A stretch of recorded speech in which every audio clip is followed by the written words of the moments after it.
Wankawan TV1. Assalamualaikum warahmatullahi wabarakatuh. Waalaikumsalam. Uiwats kembali hadir di sini.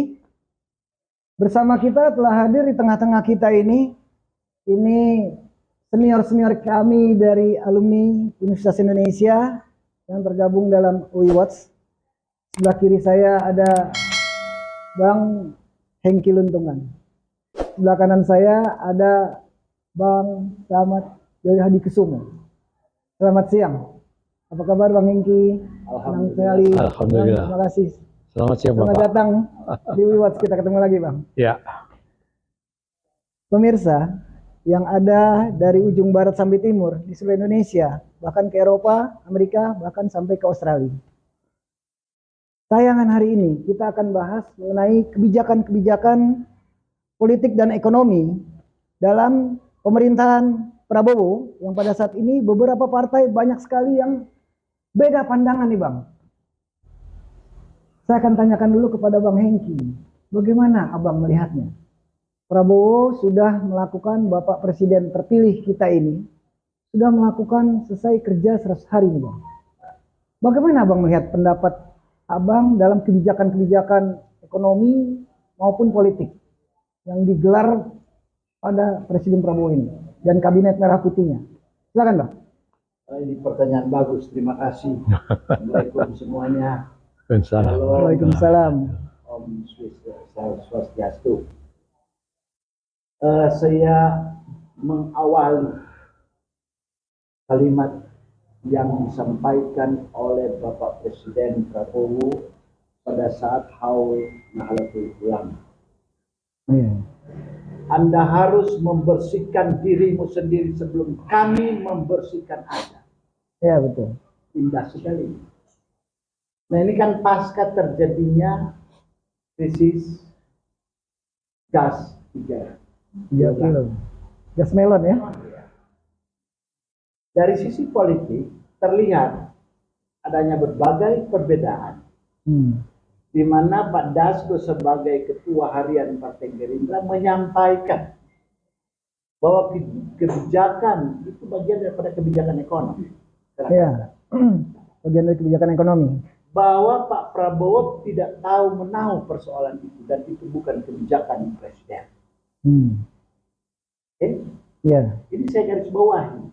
2 hari kemudian muncul yang disampaikan oleh Idrus Marwan, Sekjen Partai Golkar, bahwa tidak ada kebijakan yang dilakukan oleh Menteri SDM tanpa sepengetahuan Presiden Prabowo. Wah, ini ada apa?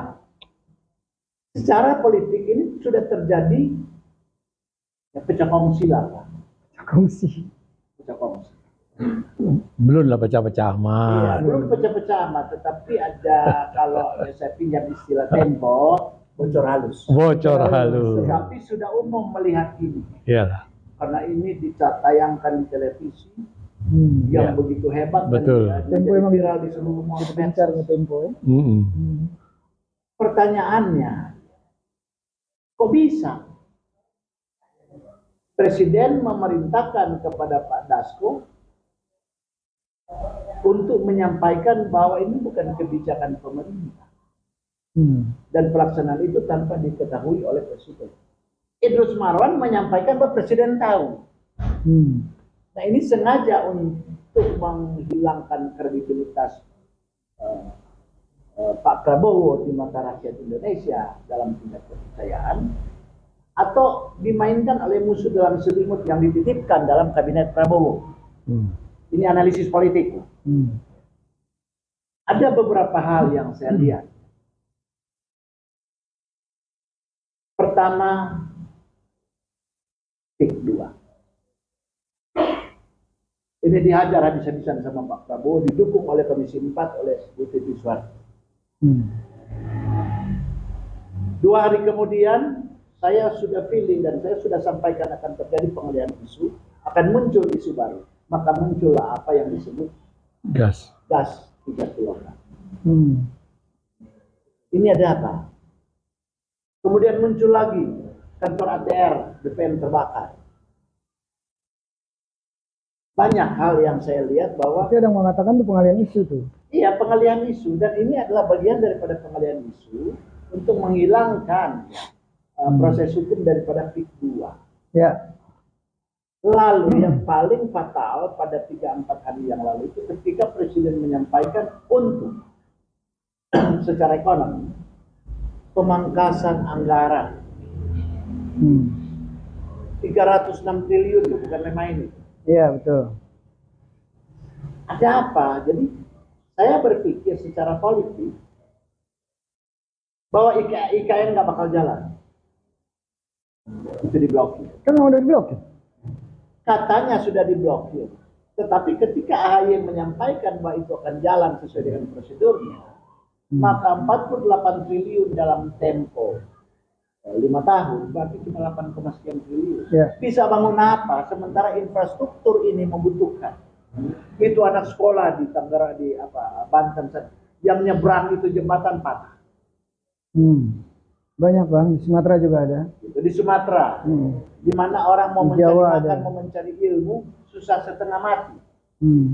Nah, Pak Prabowo lebih memfokus kepada tingkat pendidikan. Kemudian bagaimana memperbaiki gizi dengan meningkatkan pertanian. Menggalakkan pertanian dan komoditi pangan. Ini sudah berbanding terbalik dengan apa yang disampaikan sebagai gambaran bahwa IKN akan jalan terus sebagaimana mestinya. Gimana bisa jalan? Nggak cukup Pak lah. Prabowo itu kan bukan orang bodoh, dia orang militer dan dia punya ilmu yang setingkat doktor ilmu ekonomi. Ya, bapaknya profesor ilmu ekonomi. Ya, betul. Kira-kira gitu kan. Jadi mana sih yang menjadi skala prioritas? Sehingga pemangkasan anggaran itu saya sangat setuju. Walaupun terjadi berbagai pendapat daripada ahli ekonomi. Oke-oke aja, tidak ada masalah. Yang penting aja apakah sebuah target itu tercapai atau tidak. Saya nggak ngerti. Karena ini sudah bicara dalam dunia ekonomi. Sudah bicara dalam dunia ekonomi. Jadi, saya berharap bahwa nantinya kebijakan-kebijakan pemerintah yang kontradiktif ini di antara pemikiran pemerintah dan pemikiran para partai politik ini harus diluruskan. Dan tentunya reshuffle itu pasti kok. Ini ketiga kali saya bicara. Yakin dong? Sangat yakin, aku yakin akan terjadi reshuffle. Apalagi menteri-menteri yang bahlul. Menteri-menteri yang nggak benar. Ini saya harus bicara benar, Pak. Iya. 100 hari kedua ini akan dipersiapkan reshuffle, dan 100 hari ketiga terjadi reshuffle. Itu paling lambat. Tapi apa yang disampaikan oleh Pak Prabowo tadi, sebelum Anda membersihkan diri Anda, maka saya akan membersihkan mengambil tindakan. Ada beberapa case yang terjadi. LPG, Gas. LPG. Saya bilang LPG karena orang Indonesia kan. Kalau sekali-sekali kan orang pakai Inggris dulu, LPG. Ya. Kalau Bahlul nggak ngerti itu. Orang ditanya aja kan sekolah di mana, dia bilang nggak ada di Google. UI kasih keluar juga. Ya kita ini UI won. Maklum nggak? Iyalah. Predikat dokter kemudian dibantah kembali. Dari mana dokter? Tapi itu hanyalah salah satu dari sekian banyak persoalan bangsa ini. Termasuk ATR, BPN, termasuk dari kepolisian. Iya. Kemarin terjadi di Bitung. Orang memprotes ibu-ibu, itu lagi viral. Disuruh tangkap sama Polresnya. Ini Polres ada otaknya enggak ya? Itu rakyat loh. Saya punya sertifikat, kenapa saya disuruh bongkar lah? Oh ini proyek nasional, apaan? Ya nggak ada cerita proyek nasional, belum ada proyek nasional, belum ada Indonesia merdeka juga kok, kita sudah punya tanah lahan nenek moyang kita kok. Nah sekarang kok jadi seperti ini? Berikut, ketika laut itu sudah dikapling, Darat itu bukan lagi sudah di Kapling. Sudah hampir habis di Kapling. Hampir habis di Kapling. Ya. Kalimantan, Sumatera. Bekasi masuk kena, Bekasi, Madura kena, ada pulau Madura, kecil ya. Manado, Bali. Ini udah di Kapling semua. Semua udah masuk kena. Saya berharap bahwa ini akan sesegera mungkin disikapi oleh pemerintah dan ini harus sampai ke kuping Pak Prabowo. Kami tetap mendukung Pak Prabowo dalam kebijakan. Oke Ya. Bang, Terima kasih. terima kasih Bang. Jadi begini Bang, Abang berarti tetap setuju ya mengenai pemangkasan anggaran ya. Iya. Nanti silakan Ya. Bang, Abang kita yang jawab. Abang Maaf, udah jadi jujur, ya. maaf ini Silakan, Pak, Bang. Ya, Ya. silakan. Luntungan. Jadi Bang Hengki tadi menyatakan pemangkasan, gitu kan?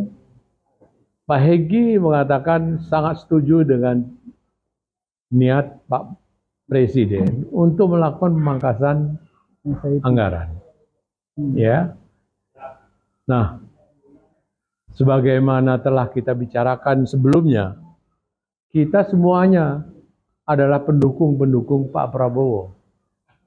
Dengan harapan apabila dukungan tersebut dapat memberikan kebaikan bagi negara dan bangsa ini. Karena beliau adalah presiden terpilih. Tentu sewajarnya kita dukung dengan baik. Betul. Dan hal itu telah dibuktikan selama 100 hari pemerintahan kabinet beliau. Ya, Ya, dengan ketegasan beliau di dalam masalah di pagar laut tersebut, kegiatan beliau secara internasional diterima dengan baik di mana-mana, Amerika, bahkan sekarang Presiden Turki Erdogan datang hari ini. Erdogan datang menemui Pak Presiden di Iya, di Istana Bogor hari ini. Semuanya ini adalah sesuatu yang sangat baik. Nah, tadi dikatakan oleh Pak Luntungan bahwa beliau sangat setuju dengan Pemangkasan anggaran. pemangkasan anggaran. Sebagai salah satu dukungan kepada Bapak Presiden.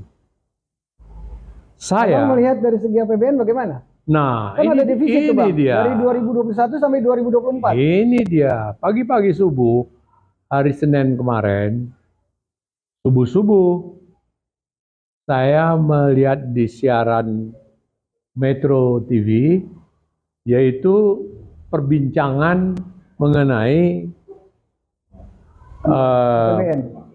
pemotongan APBN ini. APBN ya. Ya, walaupun diperhalus istilahnya dengan efisiensi.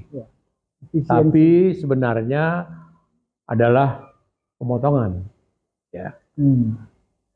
Di sini saya bisa jelaskan bahwa kalau efisiensi itu adalah mengurangi biaya, namun target serta tujuan tetap harus tercapai.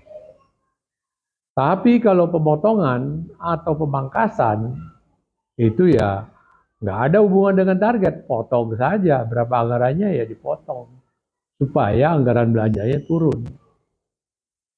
Nah, Pak Luntungan, Pak Vicky, saya melihat perbincangan tersebut, saya tertarik.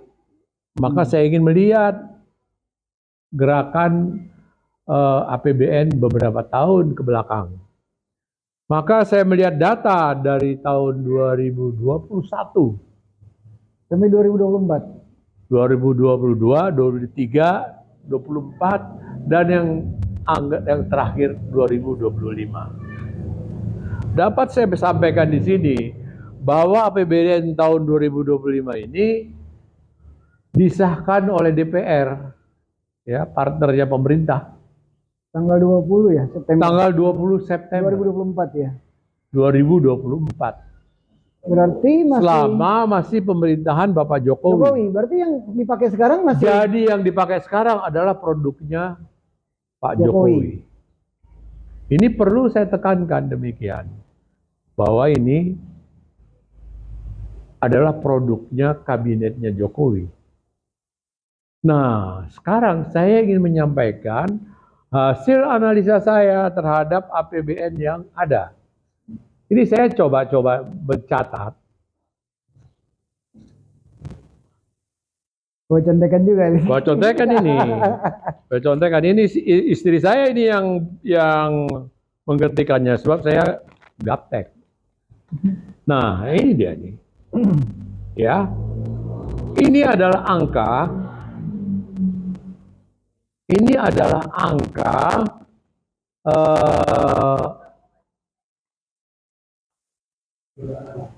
rencana APBN, bukan realisasi.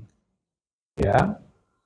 Nah, saya sampaikan bahwa angka ini bukan realisasi anggaran, namun rencana anggaran dari tahun 2021 sampai dengan tahun 2025. Seluruhnya merupakan produk kabinet Pak Jokowi. Kabinet apa namanya itu? Kabinet Maju. Iya, Indonesia Maju. Indonesia Maju. Sekarang merah putih. Sekarang kabinet merah putih. Nah, saya melihat di dalam, sebagaimana kita ketahui bahwa di dalam APBN itu ada dua hal yang menjadi tokoh utama, yaitu penerimaan dan belanja. Penerimaan ini terdiri dari dua sisi, yaitu penerimaan pajak dan yang kedua penerimaan negara bukan pajak. Kemudian belanja negara. Belanja negara terbagi dua, yaitu belanja negara untuk pusat dan belanja negara untuk daerah. Ya. Selisih atau perbedaan keduanya disebut defisit atau surplus. Ya. Jadi apabila penerimaan lebih besar dari belanja, maka selisihnya menjadi surplus. Apabila penerimaan lebih kecil dari belanja, maka disebut defisit. Saya sampaikan bahwa mulai dari tahun 2021. Tapi kan nyatanya defisit, Bang. Ya, mulai dari anggaran tahun 2021. Iya. Ini rencana anggaran, rencana 2021 sampai dengan rencana anggaran 2025, itu semuanya defisit. Iya, betul. Realisasinya juga defisit. Dari mulai RAPBN-nya. Iya, di RAPBN-nya itu semuanya menghasilkan defisit. Artinya bahwa penerimaan selalu lebih kecil dari belanja. Istilahnya besar pasak dari tiang. Ya. Iya, betul. Kalau saya umpamakan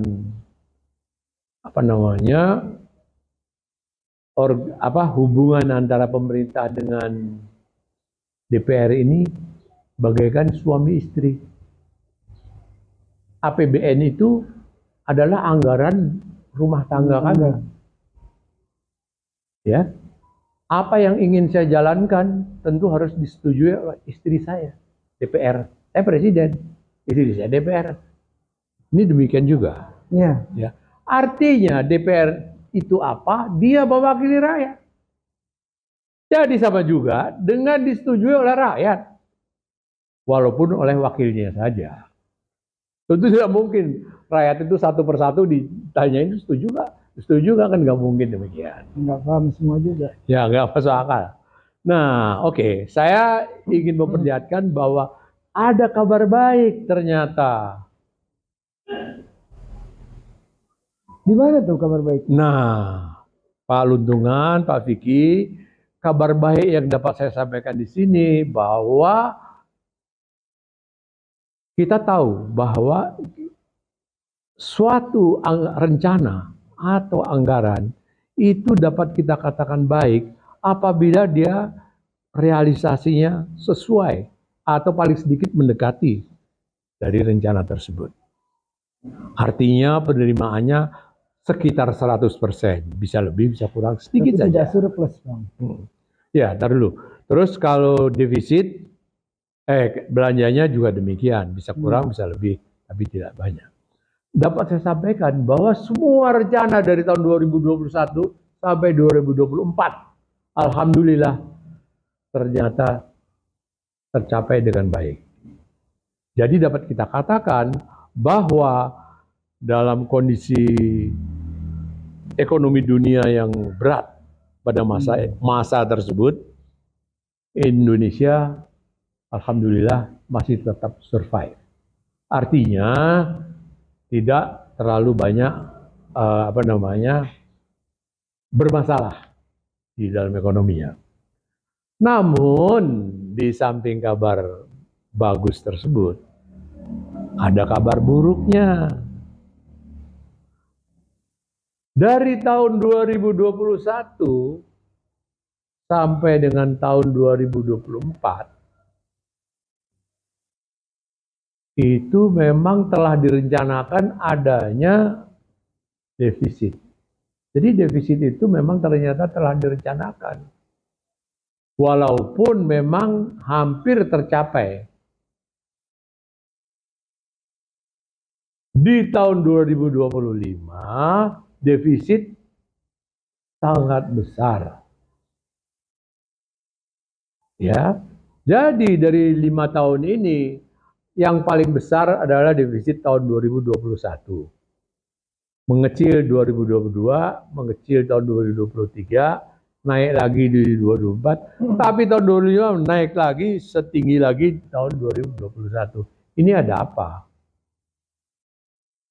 Pak Luntungan, di sini saya setuju dengan Anda bahwa kemungkinan Bapak Presiden melihat defisit yang sangat besar ini, sehingga beliau itu marah. Ya, dan beliau bermaksud untuk melakukan pemangkasan atau pemotongan atau halus-halusnya ya Tapi efisiensi. Maaf, kalau memang itu survive, Ya. kenapa dolar terhadap rupiah di perdagangan begitu kuat? Rupiahnya melemah. Nah itu. Kita melihat dari currency aja, Bang. Nah itu. Dolar di perdagangan 16.400, Bang. Nah itu. Apakah itu surplus? Tidak, Bang. Kita belum. Negara hanya dilihat dari satu currency aja. Ya, betul. Atau tidaknya negara ekonominya. Kita belum pernah surplus. Kita belum pernah surplus. Inilah yang menjadi persoalan dari kita. Ya.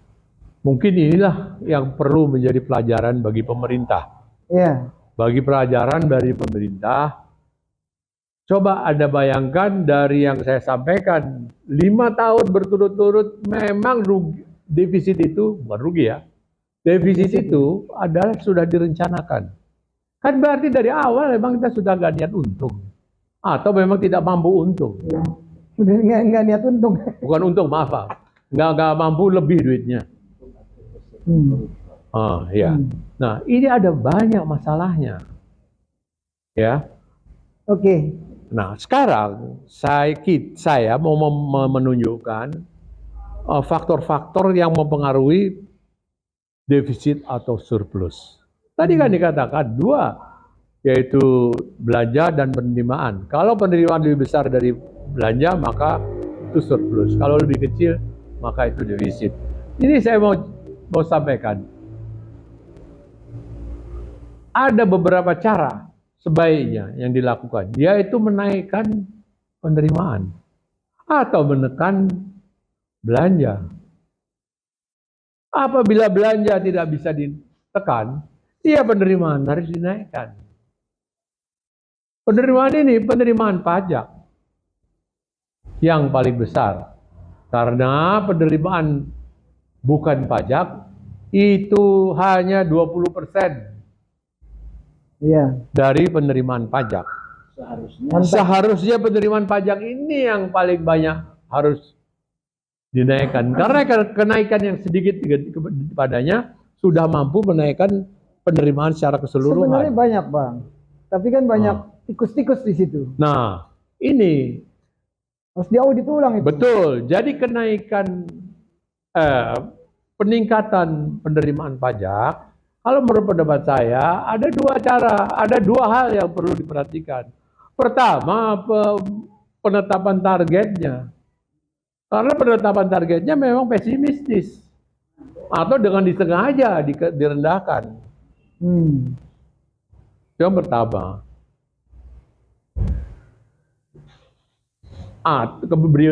Berikutnya ada kemungkinan tikus-tikus di lingkungan penerimaan pajak itu sendiri.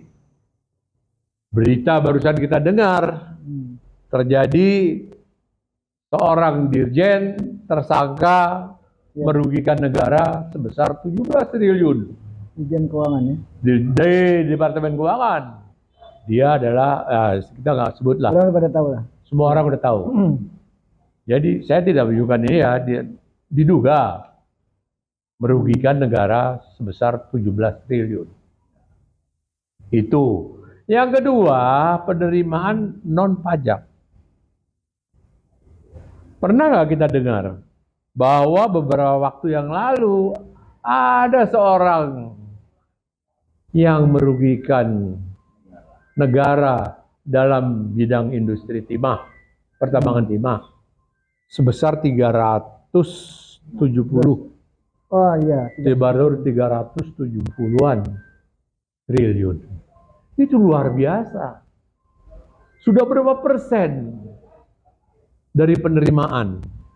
Sudah sama dengan penerimaannya non. Nah, jadi dua hal itu sebetulnya masih bisa dinaikkan. Apabila kita tidak mau menekan belanja. Oke. Itu. Terus kalau mau menekan belanja, ya carilah. Tadi dikat beliau Pak. Nah ini, saya ingin meneruskan lagi nih Pak masih. Bahwa penekanan biaya dalam hal ini pemotongan anggaran ini perlu juga berhati-hati. Jangan sampai pemotongan ini sampai memotong target atau sasaran sehingga tidak tercapai. Perlu diingat bahwa rencana pemotongan yang sudah diajukan ke DPR ya, belum disetujui sih, besar 306 triliun. Itu sudah lebih dari 10% dari penerimaan. Itu bukan kecil pemotongan itu. Besar sekali. Besar sekali. Besar itu. Jadi, kita harus berhati-hati di mana itu dipotong. Dan kalau itu dipotong, ternyata keberhasilan masih bisa dicapai, ya berarti omong kosong semua anggarannya. Berhenti aja yang terlibat. Oke Bang, terima kasih Bang, karena waktunya sudah mepet. Artinya gini, kesimpulan dari definisi ini semua, teman kita hari ini, Bang Hengki menyetujui untuk pemangkasan anggaran. Ya. Yang kedua Bang, ini harus ada keberhati-hatian. Keberhati-hatian dalam menindaklanjuti. Ya. Ya kan? Betul. Karena dalam hal ini, kalau tidak, yang rugi adalah rakyat sendiri. Betul. Nanti yang jelek akhirnya Bapak Presiden kita lagi. Iya, betul. Sebenarnya kalau kita lihat ini Pak Prabowo juga pusing. Betul. Beliau cuci piring ini istilahnya nih. Iya, betul. Ya kan, cuci piring beliau pusing karena kesana mentok, kesini mentok. Memang menurut saya memang harus ada yang dipangkas, Bang. Sedikit, tapi tidak harus bak semuanya. Pelan-pelan, step by step. Banyak sekali memang yang contoh anggaran seperti kunjungan-kunjungan ke luar negeri anggota dewan itu kan sekarang sudah ditiadakan oleh Pak Prabowo, buang. Jadi tidak perlu lagi ke luar negeri, mereka bilang. Nah, dari hal ini, insya Allah kita doakan sama-sama semua pemirsa, mudah-mudahan Pak Prabowo kuat menjalani ini, diberi sehat, itu aja Pak. Tetap semangat. Maaf, saya belum jawab dari Pak Vicky, yaitu tadi dikatakan, ya ternyata nilai dolar semakin lama semakin tinggi, artinya rupiah semakin jatuh. Karena apa? Saya sampaikan Pak Vicky, dari tahun 2021 sampai dengan 2025, apabila defisit itu dijumlahkan, angkanya mencapai 2.600 triliun. Sudah mendekati angka penerimaan APBN 1 tahun.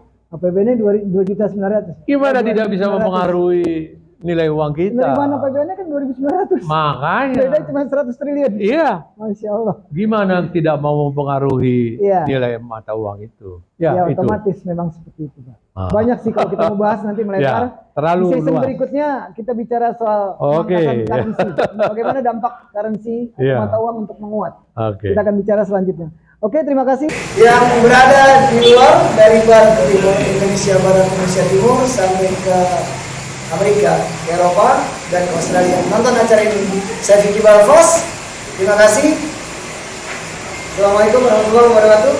Prioritas Universitas dan Justisia. Justisia.